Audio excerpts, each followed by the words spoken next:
Part 1. The sun was setting over New York City, painting the sky in shades of orange and pink. The streets buzzed with the usual chaos, cars honking, people rushing home, and the faint hum of distant conversations. It was an ordinary evening, or so it seemed. No one could have predicted what was about to happen. High above the towering skyscrapers, a shadow began to form. At first it was small, almost unnoticeable, against the darkening clouds.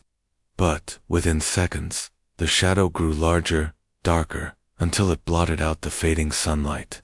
People stopped in their tracks, craning their necks upward. The air felt heavier, charged with an electricity that made the hairs on their arms stand up. Then came the sound, a low, resonant hum that vibrated through the ground and echoed in their chests. A massive spacecraft descended from the heavens, its surface shimmering like liquid metal under the city lights. It was unlike anything anyone had ever seen. The ship was enormous, dwarfing even the tallest buildings below. Its edges glowed faintly with a soft, otherworldly light, pulsating rhythmically as if alive. For a moment, time seemed to freeze. Cars screeched to a halt, pedestrians froze mid-step, and the entire city fell silent. Save for the steady hum of the alien vessel, panic erupted almost instantly. Cell phones were whipped out, capturing shaky videos of the scene. Social media exploded with speculation. Was this some kind of military experiment gone wrong? A secret government project? Or was it really what it looked like, an alien spaceship? Emergency broadcasts interrupted television and radio programs, urging citizens to remain calm and stay indoors. But staying calm was easier said than done. Sirens wailed in the distance as police officers and emergency responders scrambled to manage the growing crowds gathering in the streets. Jake Thompson stood near the edge of Times Square, his camera slung around his neck. A seasoned journalist for a local news outlet, Jake had seen his fair share of strange stories, but nothing like this. He adjusted his grip on the camera, snapping photos as fast as he could. His mind raced with questions. Who were they? Why were they here? And most importantly, what did they want? As if in response to his unspoken queries, the bottom of the spacecraft opened slowly, revealing a bright, glowing light. Figures emerged from the ship, stepping onto the platform that extended downward. They were tall, much taller than any human, with slender, elongated limbs. Their skin appeared translucent, shimmering faintly in the artificial light of the city. Instead of eyes, they had smooth, featureless faces, yet somehow, they seemed to look at the crowd below. They moved gracefully, each step deliberate and unhurried. For a moment, no one dared to move. The aliens stood there, silent and still, as if studying the humans before them. Then, one of them stepped forward. This one was slightly different from the others. Its glow was brighter, its movements more confident. From a pouch-like compartment on its side, it produced a small, orb-shaped device. The object floated into the air, hovering just above its outstretched hand. With a soft chime, the orb emitted a series of melodic tones, each note flowing seamlessly into the next dot. To everyone's astonishment, the tones transformed into words, clear, crisp English. "We come in peace," the voice said, resonating through the square. Gasps rippled through the crowd. "Our world is dying. We seek refuge among you." The message was simple, yet profound. Refugees. These beings weren't invaders. They were survivors, just like humans would be if Earth ever faced such a catastrophe. Still, skepticism lingered in the air. Were they telling the truth? Could they be trusted? Jake lowered his camera slightly, narrowing his eyes as he observed the leader. There was something oddly calming about its presence, despite its alien appearance. It didn't seem threatening, just curious, almost vulnerable. Around him, the crowd reacted in different ways. Some people cheered, clapping their hands in excitement. Others muttered prayers or curses under their breath. A few turned and fled, unwilling to stick around to find out what happened next. Kelly Martinez, a diplomat stationed at the United Nations headquarters nearby, watched the events unfold on a live feed inside her office. Her heart pounded as she listened to the alien's message. She knew this moment would change everything for better or worse. Grabbing her phone, she dialed her superior. "We need to act quickly," she said, her voice firm despite the knot of anxiety tightening in her stomach. "If we don't handle this carefully, it could spiral out of control." Back in Times Square, Jake noticed something peculiar. Despite the fear and uncertainty swirling around him, the aliens themselves exuded a sense of calm. They didn't carry weapons, nor did they make any aggressive moves. Instead, they simply stood there, observing the humans with what seemed like genuine curiosity. One of them tilted its head, mimicking the gesture of a child, trying to understand something new. Another reached out a hand toward a fallen leaf blowing across the pavement, letting it rest gently on its palm before releasing it back into the wind. It was strange, almost surreal. These creatures, so different from humans in every way, seemed peaceful. But Jake couldn't shake the feeling that there was more to them than met the eye. What were they hiding? What secrets lay beneath their serene exterior? As the night wore on, officials arrived, cordoning off the area and attempting to restore order. Military vehicles rolled in, their headlights cutting through the darkness. Reporters shouted questions at anyone who would listen. Meanwhile, the aliens remained where they were, unmoving, as if waiting for something or someone to make the next move. Jake stayed close, snapping photos and jotting down notes. He couldn't help but feel a mix of awe and unease. This wasn't just another story to cover. It was history unfolding right before his eyes, and deep down, he knew that whatever happened next, the world would never be the same again. Part 2. The next morning, the world woke up to a reality it hadn't asked for. News of the alien arrival dominated every channel, website, and conversation. Social media was flooded with videos, photos, and endless theories about what the aliens wanted and why they had come. Some people were excited, imagining all the possibilities advanced technology, cures for diseases, or even answers to humanity's biggest questions. Others were terrified, convinced that the aliens' peaceful words were just a cover for something sinister. Governments around the globe scrambled to respond. Emergency meetings were called at the United Nations headquarters in New York City, where representatives from nearly every country gathered to discuss the situation. The room buzzed with tension as diplomats argued over what to do next. Kelly Martinez sat quietly at the table, her sharp eyes scanning the faces of her colleagues. She knew this decision would shape the future, not just for humanity, but for the aliens as well. One delegate, a stern man named Andrew Hayes, stood up and slammed his fist on the table. "We can't just let them stay here," he said, his voice loud and angry. "They could be dangerous. What if this is some kind of invasion? We don't know anything about them." His words sparked murmurs of agreement from others who shared his fears. Kelly leaned forward, her expression calm but firm. "And what do you suggest we do, Andrew?" she asked, her tone measured. "Send them away. Where would they go? Their planet is dying. They've come to us for help." She paused, letting her words sink in. "Yes, there are risks. But there are also opportunities. If we handle this carefully, we could learn so much from them." Her argument didn't convince everyone. Another delegate, Maria Lopez, spoke up, her voice tinged with worry. "Even if their intentions are good, how do we know they won't hurt us unintentionally? Their technology is far beyond ours. What if it damages our environment or disrupts our way of life?" The room erupted into heated debate. Some argued for granting the aliens temporary asylum, while others pushed for stricter measures monitoring containment, or even forced relocation to uninhabited areas. Kelly listened intently, weighing each side of the discussion. She understood the concerns, but she also believed in the importance of compassion. These beings weren't monsters.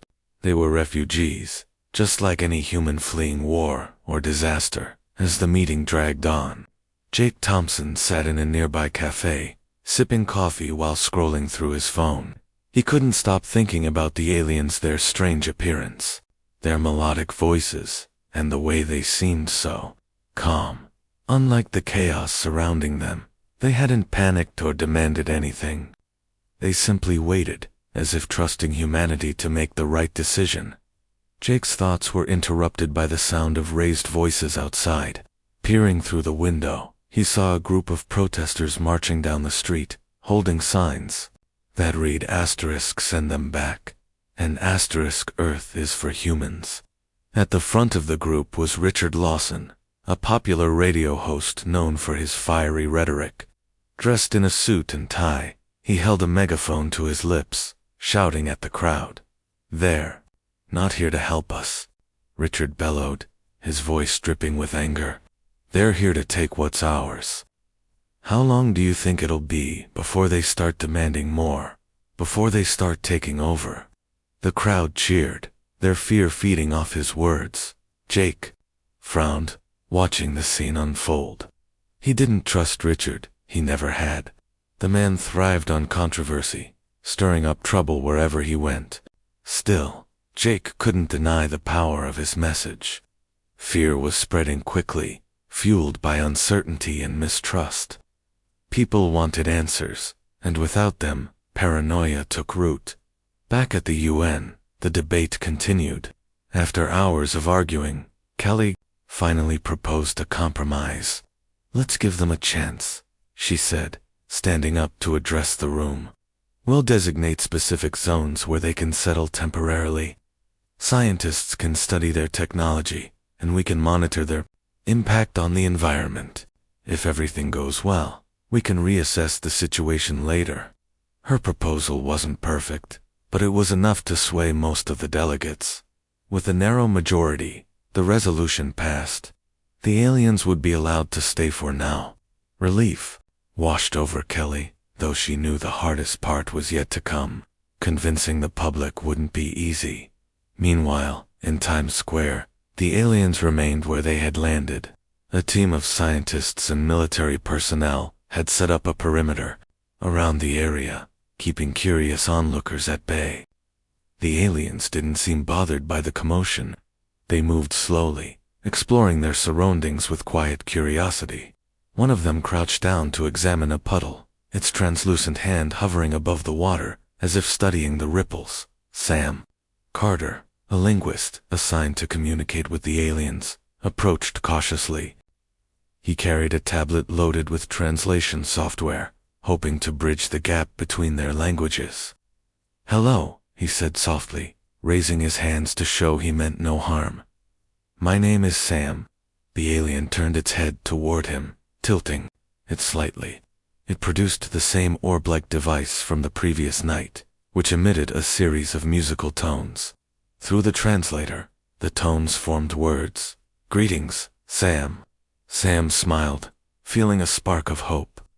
"Can you tell me your name?" he asked. "I am Velen," came the reply, smooth and clear.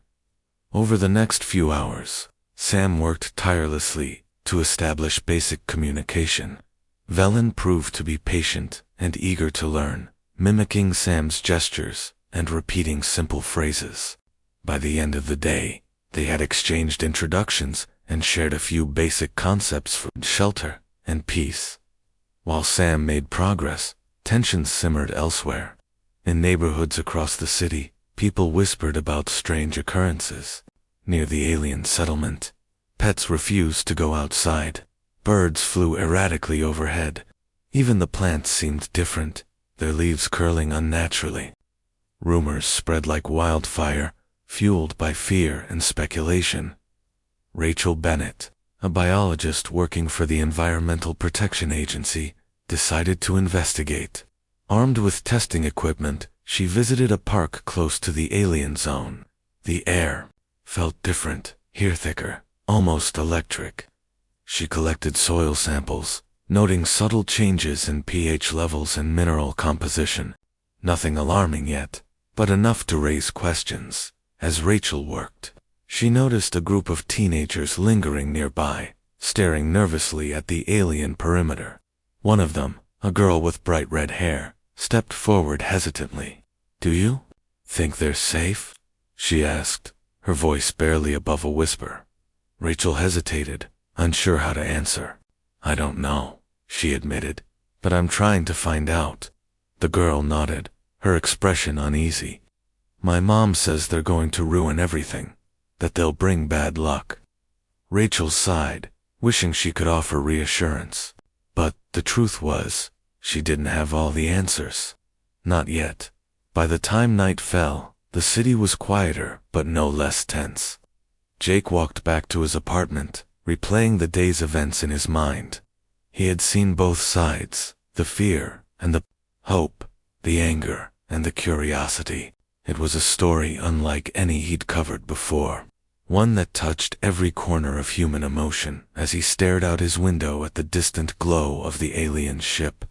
Jake couldn't shake the feeling that this was only the beginning. Whatever happened next, it would test humanity in ways no one could predict. And deep down, he wondered whether they were ready for it. Part 3. Over the next few weeks, life on Earth began to adjust, or at least try to. The aliens had settled into designated zones provided by world leaders, areas chosen for their isolation and minimal impact on human populations. These zones quickly became hubs of activity, drawing scientists, journalists, curious locals, and even protesters. For every person who approached with wonder and curiosity, there was another who came with suspicion and fear. The divide between these two groups grew wider with each passing day. Sam Carter spent nearly all his time in one of these zones, working closely with Velen and a small team of researchers. His initial meetings with the alien had been cautious, but as days turned into weeks, their interactions grew more natural. Sam found himself fascinated by Velen's calm demeanor and the way it seemed genuinely interested in learning about human culture. Through their conversations, Sam discovered that the aliens called themselves the Lyrathons, a name that rolled off their melodic tones like a song. One afternoon, as Sam sat cross-legged on the ground sketching diagrams to explain Earth's geography, Velen reached out with its translucent hand and pointed to the picture of a forest. "This is important," it said, its voice translated through the orb device. "Yes," Sam replied, nodding eagerly. "Forests are very important. They give us clean air and homes for animals." Velen tilted its head, a gesture Sam had come to recognize as curiosity. On our world, forests were sacred. When they disappeared, so did balance. Its tone carried a weight of sadness that made Sam pause. He realized then that the Lyrathans weren't just refugees, they were survivors of a tragedy, one caused by their own mistakes. The more Sam learned, the more he felt a strange kinship with Velen. They shared stories. Sam spoke of Earth's history, its triumphs and failures, while Velen described its homeworld, a place of breathtaking beauty now lost to a dying star. Listening to Velen, Sam couldn't help but think about how humanity often took its planet for granted. Maybe, he thought, the Lyrathans' arrival wasn't just a crisis, it was an opportunity to learn from their past. Elsewhere, Emily Dawson arrived at the cultural exchange program set up near the alien zone. A teacher by profession, she had volunteered to help bridge the gap between humans and Lyrathans through art and creativity. The program was designed to foster understanding, though not everyone believed it would work. Some critics dismissed it as naive, arguing that paintings and songs wouldn't solve the real problems facing both species. Emily didn't care what the skeptics said. She believed in the power of connection, of finding common ground even when differences seemed insurmountable. On her first day, she brought paints, brushes, and large canvases, hoping to create something collaborative. To her surprise, several Lyrathans joined her almost immediately, drawn by the bright colors and unfamiliar tools. One of them, a younger Lyrathon named Kellis, stood quietly beside Emily as she demonstrated how to mix paint. Its movements were hesitant at first, but as it dipped its fingers into the vibrant hues and spread them across the canvas, its posture relaxed. Together, they created swirling patterns of blue and green, mimicking Earth's oceans and forests. Kellis added shimmering streaks of silver, reflecting the glow of its own skin. "What does this mean?" Emily asked, pointing to the silvery lines. "Balance," Kellis replied, its voice soft but clear. "Life flows together." Emily smiled, feeling a spark of inspiration. Over the next few days, she and Kellis worked side by side, blending human and Lyrathon styles into a single piece. Their mural grew larger, depicting scenes of harmony, humans and Lyrathons standing together beneath a shared sky, surrounded by lush landscapes and glowing stars. Passersby stopped to admire it, some snapping photos, others leaving messages of hope or gratitude. Not everyone appreciated the effort, however. Richard Lawson continued to stoke fear and distrust, using his radio show to criticize the cultural exchange program. "They're trying to brainwash us," he shouted during one broadcast. "Art, music, this isn't diplomacy, it's manipulation. Don't fall for their tricks." His words resonated with many listeners, including those who attended anti-alien rallies outside the zones. Protesters carried signs reading, "Nu Alien Zeri" and "Protect our planet." Their chants echoed through the streets, clashing with the quiet hum of the Lyrathon ships overhead. Tension simmered, threatening to boil over at any moment. Amidst the chaos, Rachel Bennett worked tirelessly to uncover the truth behind the strange phenomena reported near the alien settlements. Her earlier findings had been inconclusive, but she refused to give up. Returning to the park where she'd collected soil samples, she noticed subtle changes in the vegetation. Leaves curled inward, and flowers bloomed in unusual shapes.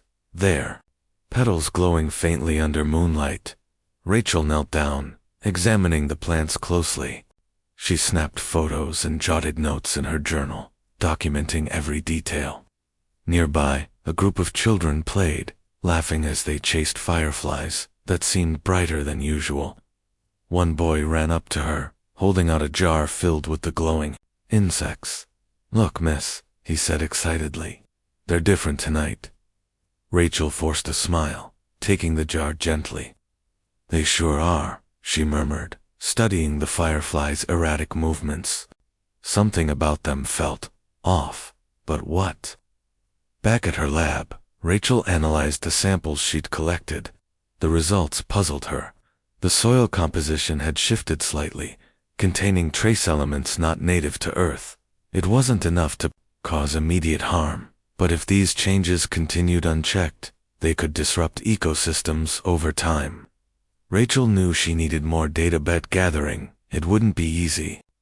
Many people distrusted her motives, assuming she was either covering up the aliens' destructive impact or exaggerating it for attention. Despite the challenges, Rachel pressed on, determined to find answers. She reached out to Kelly Martinez, sharing her preliminary findings and urging caution. "We need to monitor this closely," Rachel explained during their phone call.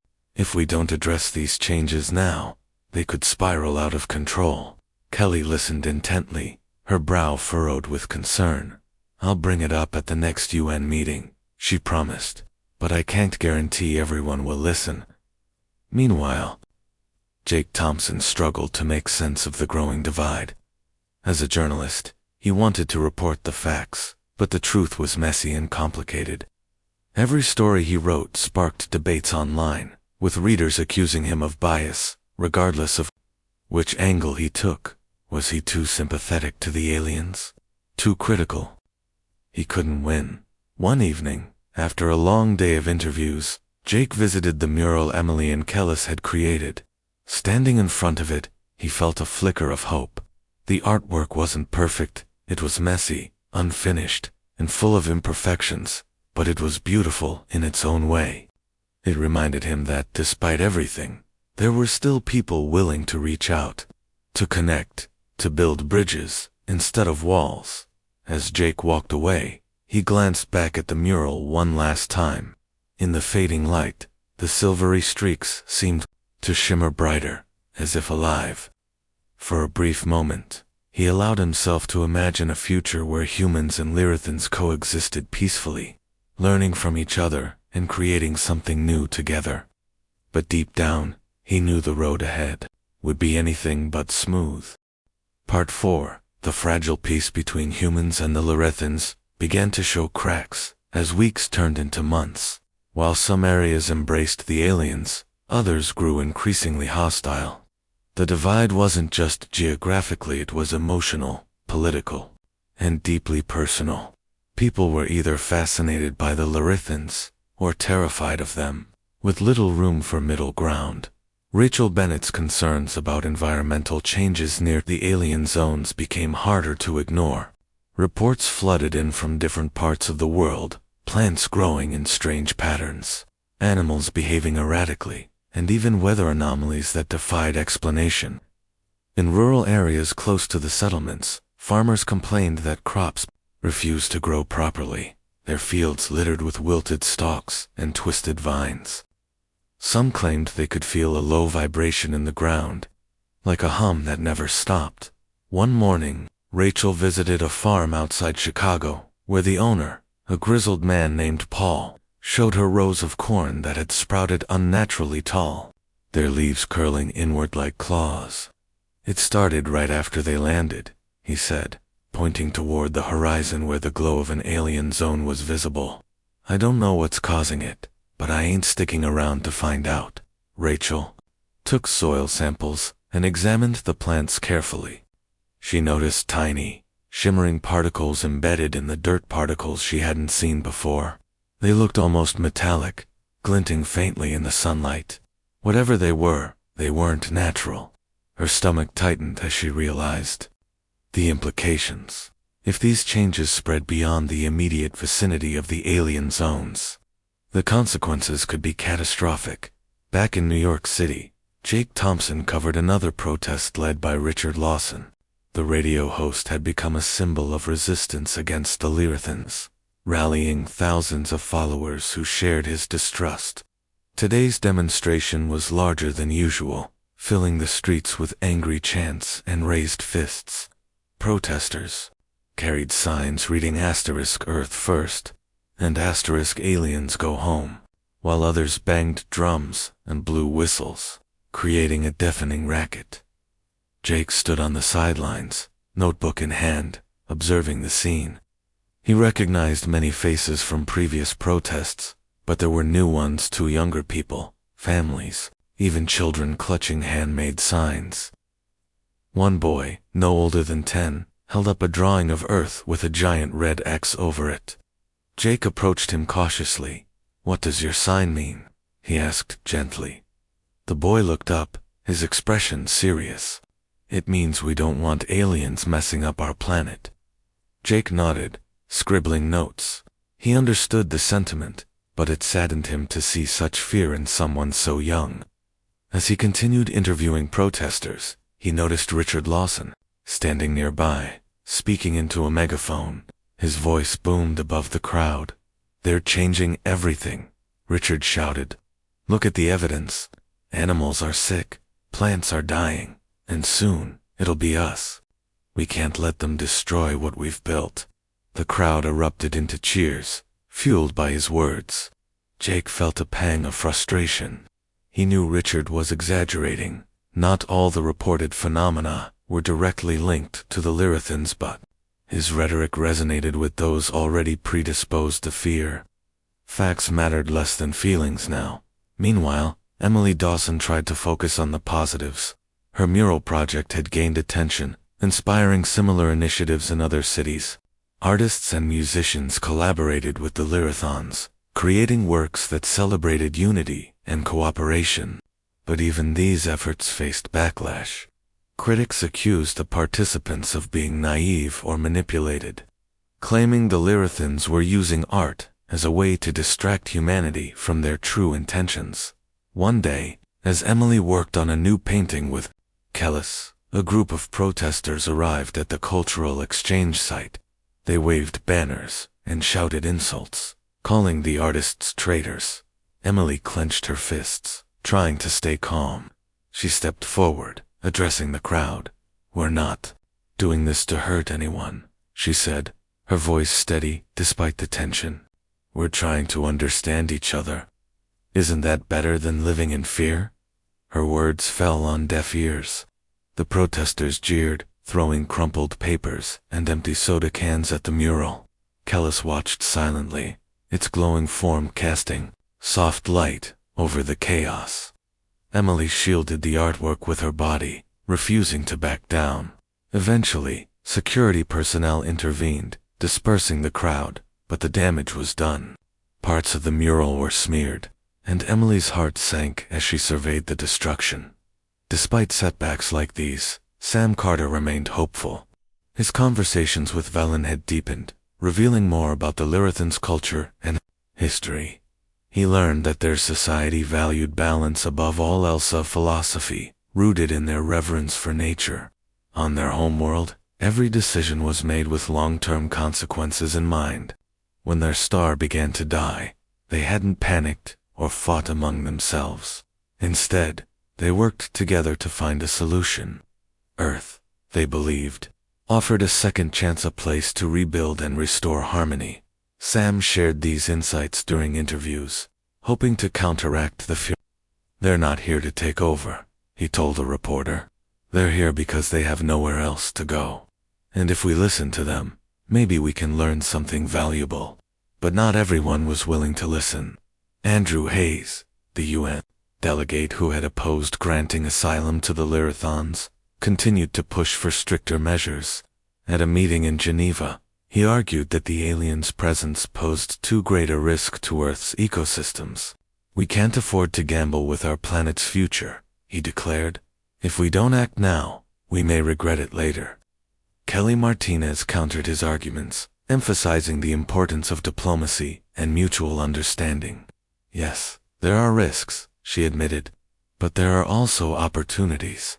The Lyrathans have technology that could help us solve some of our biggest problems: clean energy, medical advancements, sustainable agriculture. Are we really going to turn our backs on that?" The debate dragged on, leaving everyone exhausted. Kelly knew the situation was far from resolved, but she refused to give up. She believed in the possibility of coexistence, even if it required patience and compromise. As tensions escalated globally, small acts of kindness still managed to shine through. In Los Angeles, a woman named Lisa opened her home to a listener who had wandered away from its designated zone. The creature appeared lost and disoriented. Its glowed dimmer than usual. Lisa offered it water and shelter, sitting quietly beside it until authorities arrived. Though some neighbors criticized her actions, others praised her compassion. Stories like Lisa's reminded Jake that humanity wasn't defined solely by fear or anger. There were still people willing to extend a hand, to offer trust when it was needed most. But as he wrote his next article, he couldn't shake the feeling that the scales were tipping dangerously toward conflict. Late one night, Jake sat alone in his apartment, staring at his laptop screen. The cursor blinked mockingly, waiting for him to type something profound. Instead, he leaned back in his chair, closing his eyes. Outside his window, the city buzzed with life, for perhaps it was just restless anticipation. The alien's ship loomed in the distance, its glow piercing through the darkness. Jake thought about the mural, the protests, the debates, and the quiet moments of connection. He thought about Velen's stories of loss and hope, about Emily's determination to create beauty in the face of fear. Most of all, he thought about the choice humanity faced, to embrace the unknown or reject it entirely. For now, the outcome remained uncertain, but Jake knew one thing for sure: the decisions made in the coming days would shape the future of both species. Part 5. Jake Thompson woke up early one morning with a sense of unease. The previous night's protests had been particularly violent, and he couldn't shake the images from his mind-shattered glass. Screaming crowds, and the eerie hum of the alien ships overhead. As he sipped his coffee, he scrolled through his phone, checking social media for updates. What he found made his stomach churn. A video had gone viral overnight. It showed a group of men in dark suits sneaking into an alien settlement under the cover of darkness. They carried briefcases and exchanged hurried whispers with the Lyrathans, who appeared reluctant but ultimately compliant. The caption read, "Secret deals. Corporations negotiating with aliens behind our backs." Jake's heart raced as he watched the clip again. If this was true, it changed everything. He grabbed his camera and headed to the office, determined to dig deeper. At the newsroom, Jake's editor greeted him with a mix of excitement and concern. "Did you see the video?" she asked, her voice low. When Jake nodded, she continued, "We need to confirm its authenticity. If corporations are secretly negotiating with the aliens, we're looking at a scandal that could blow up the entire global response." Jake spent the next several hours chasing leads. He called sources, scoured documents, and even reached out to contacts within corporate circles. By late afternoon, he had pieced together enough information to write a story, but what he uncovered shocked him more than he'd expected. One of the largest energy companies in the world, led by CEO Alan Drake, had indeed been meeting with the Lyrathans. According to leaked emails and confidential memos, they were offering resources and protection in exchange for access to advanced alien technology, specifically their energy systems. These systems, powered by an unknown source, could generate limitless clean energy without harming the environment. For a planet struggling with climate change, it sounded like a miracle. But the implications were terrifying. What happens if this tech falls into the wrong hands? Jake muttered to himself as he typed furiously on his laptop. Governments and corporations alike would fight tooth and nail to control it, potentially sparking wars or destabilizing economies. And what about the Lyrathans?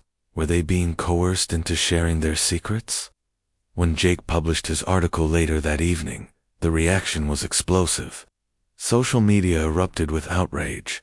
Hashtags like #ExposeTheTruth and #StopCorporateGreed trending worldwide. Protesters gathered outside Alan Drake's headquarters, demanding answers. Meanwhile, governments scrambled to distance themselves from the allegations, issuing statements condemning any unauthorized negotiations. Kelly Martinez read Jake's report with growing alarm. She immediately called an emergency meeting at the urging delegates to address the situation before it spiraled further out of control. "This isn't just about greed," she argued. "It's about trust. If people believe the aliens are colluding with corporations, it will destroy whatever fragile goodwill we've built." Andrew Hayes, ever the skeptic, seized the opportunity to push his agenda. "This proves my point," he said during the meeting. "The aliens can't be trusted. They're playing politics, picking sides, and using us for their own benefit." Kelly shot him a sharp look. "We don't know that. All we have is speculation. Until we hear directly from the Lyrathans, jumping to conclusions won't help anyone."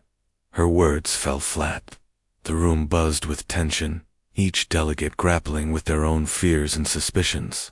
Some supported Kelly's call for transparency, while others sided with Andrew, advocating for stricter oversight of the aliens' activities. Meanwhile, Sam Carter faced mounting pressure to get answers from Velen. Reporters hounded him for interviews, accusing him of withholding critical information. Frustrated but determined, Sam arranged a private meeting with Velen near the edge of the alien zone. "Is it true?" Sam asked bluntly as they sat together, beneath the glow of the ship. "Are you making deals with corporations?" Velen hesitated, its translucent form shimmering faintly. "Some humans approach us," it admitted. "They offer promises of safety, resources. We consider their proposals." Sam's heart sank. "But why? You told me your people value balance. Doesn't this go against everything you believe in?" Velen tilted its head, a gesture Sam recognized as contemplation. Our choices are limited. We seek refuge, survival. Some humans wish to use our knowledge, others fear it. We must navigate carefully. Sam sighed, feeling torn. On one hand, he understood the Larathon's predicament. They were refugees, after all, desperate to secure their future. On the other hand, he knew the risks posed by unchecked corporate greed. You should tell someone, he urged. The public deserves to know. Velen remained silent, its glowing form dimming slightly. Whether it agreed or not, Sam couldn't tell. Elsewhere, Emily Dawson struggled to keep the cultural exchange program alive amidst the controversy. Attendance had dropped sharply, and funding was drying up as sponsors pulled out due to negative publicity. Even Kellis seemed quieter, retreating into itself whenever protesters gathered nearby. One day, Emily decided to take matters into her own hands. She organized a small gathering at the mural site, inviting local artists, musicians, and curious onlookers to celebrate creativity and connection. Despite the backlash, she believed in the power of art to heal divisions. As the sun set, casting golden light over the damaged mural, Emily addressed the small crowd that had gathered. "We're here tonight because we refuse to let fear divide us," she said, her voice steady. "These paintings represent hope not just for us, but for everyone. Let's create something new together." Kella stepped forward, its glow brightening, as it touched the mural with its fingers. Slowly, the others joined in, adding colors and shapes to the canvas. Laughter replaced tension, and for a few hours, the weight of the world felt lighter, but the moment was fleeting. Across town, Rachel Bennett worked late in her lab, analyzing the latest samples she'd collected. The metallic particles in the soil were spreading faster than she'd anticipated, appearing in areas farther from the alien zones. Worse still, she detected traces of them in water sources, raising alarming questions about potential health risks. Rachel knew she couldn't sit on this information any longer. She drafted a detailed report and sent it to key figures in the scientific community, including Kelly Martinez. "If we don't act soon," Rachel warned, "these changes could become irreversible." Kelly read the report with a heavy heart. She scheduled another UN meeting, presenting Rachel's findings alongside Jake's investigation into corporate dealings. "We're at a crossroads," Kelly said, addressing the delegates. "We can either work together to address these challenges, or let fear and greed tear us apart." Her speech resonated with some, but not all. Andrew Hayes dismissed her warnings as alarmist, while others expressed doubts about the reliability of the data. Once again, the room descended into chaos, leaving Kelly exhausted and disheartened. That night, as the city slept fitfully beneath the shadow of the alien ships, Jake stood on his balcony, staring at the stars. He thought about the choices humanity faced: the path of cooperation versus the road of conflict. Somewhere in the distance, a soft hum vibrated through the air, a reminder of the beings watching and waiting. Jake wondered if the Lirathons regretted coming to Earth. Had they imagined a warmer welcome, or did they expect resistance all along? Whatever the answer, one thing was clear: the decision now rested with humanity. Would they rise to the occasion, or succumb to their worst instincts? Part 6. The days that followed were tense and uncertain. The revelations about corporate negotiations with the Lirathons had ignited a firestorm of distrust, not just toward the aliens, but also among humans themselves. Governments accused corporations of overstepping boundaries, while businesses defended their actions as necessary for progress. Meanwhile, ordinary people found themselves caught in the middle, unsure whom to believe.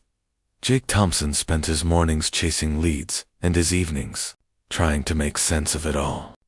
His latest article had sparked outrage, but it also brought threats, angry emails, phone calls, and even strangers shouting at him on the street. Some accused him of being a puppet for big corporations. Others called him an alien sympathizer. Jake tried to ignore the noise, focusing instead on uncovering the truth. but the pressure was relentless. One afternoon, he received an anonymous tip. A meeting between high-ranking officials and Lyrathon leaders was scheduled to take place in secret. The source claimed it would happen late at night, far from prying eyes. Jake hesitated. He knew sneaking into such a meeting could cost him his career or worse. But curiosity got the better of him. Grabbing his camera, he headed out.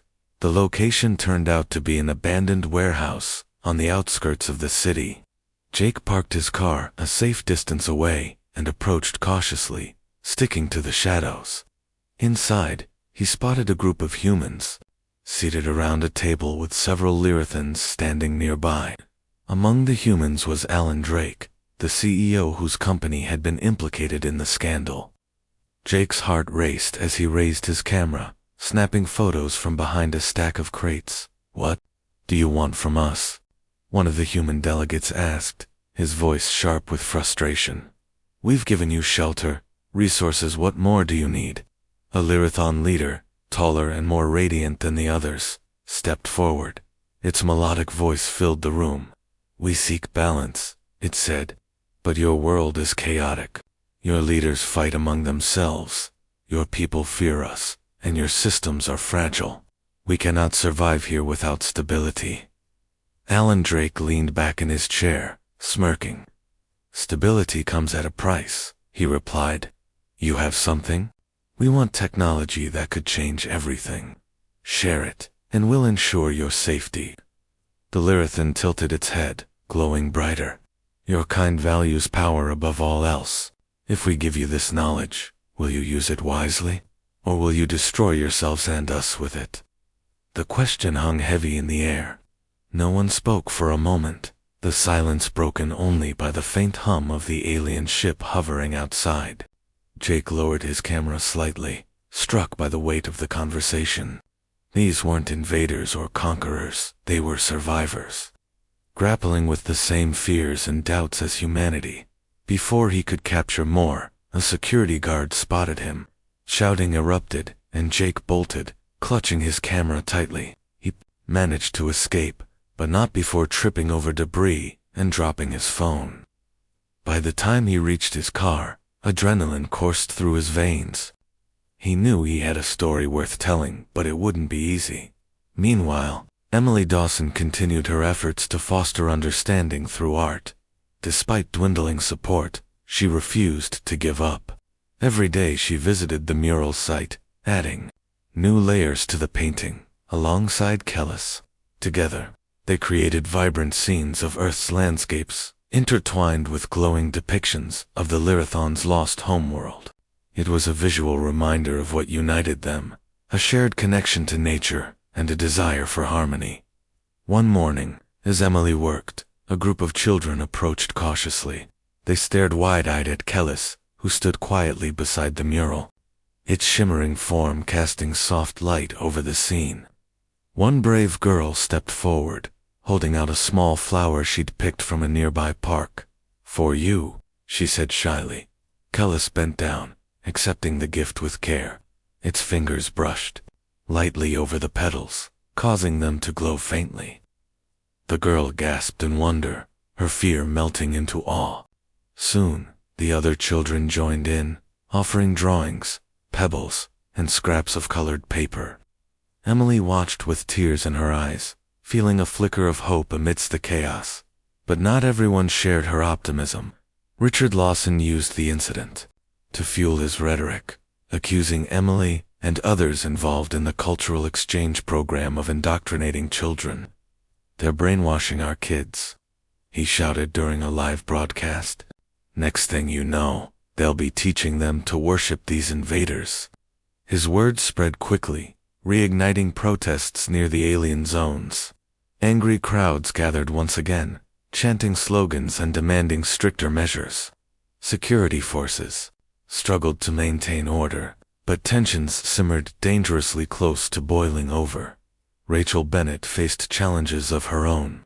Her report on the metallic particles spreading through soil and water had gained attention, prompting calls for further investigation.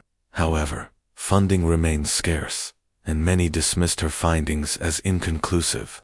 Frustrated but determined, Rachel decided to take matters into her own hands. She traveled to rural areas affected by the environmental changes, collecting samples and interviewing locals. In one town, she met a farmer named Harold, whose crops had withered despite perfect weather conditions. "It's like the ground doesn't want to grow anything anymore," he told her, shaking his head. "And the animals there acting weird. My cows won't come near the fields." Rachel examined the soil, finding higher concentrations of the metallic particles than ever before. She also noticed subtle changes in the local wildlife, birds chirping at odd hours, insects glowing faintly under moonlight. Something was happening, and it was spreading faster than anyone realized. Back in her lab, Rachel analyzed the data meticulously. She cross-referenced her findings with reports from other regions, piecing together a pattern. The particles seemed to react to the presence of the Lyrathon's ships, amplifying their effects over time. While not immediately harmful, prolonged exposure could lead to irreversible ecological damage. Rachel knew she needed help. She reached out to Kelly Martinez, sharing her latest results. "This isn't just about plants and animals," Rachel explained. "It's about the entire ecosystem. If we don't find a way to contain these changes, it could destabilize the planet." Kelly listened intently, her expression grim. "I'll raise this at the next UN meeting," she promised, "but I can't guarantee everyone will listen." Amidst the growing turmoil, Sam Carter worked tirelessly to bridge the gap between humans and Lyrathans. His conversations with Velen grew deeper, revealing insights into their culture and philosophy. He learned that the Lyrathans viewed themselves as stewards of life, tasked with preserving balance wherever they went. Their arrival on Earth wasn't just about survival, it was about redemption, a chance to undo the mistakes that had destroyed their homeworld. Sam shared these revelations during interviews, hoping to counteract the fear. "They're not here to exploit us," he emphasized. "They're here because they believe in coexistence. But it's up to us to decide whether we'll meet them halfway." His words resonated with some, but skepticism remained strong. Andrew Hayes, ever the critic, accused Sam of being naive. "These aliens aren't saints," he argued. "They're opportunists, taking advantage of our generosity while hiding their true intentions." Sam didn't back down.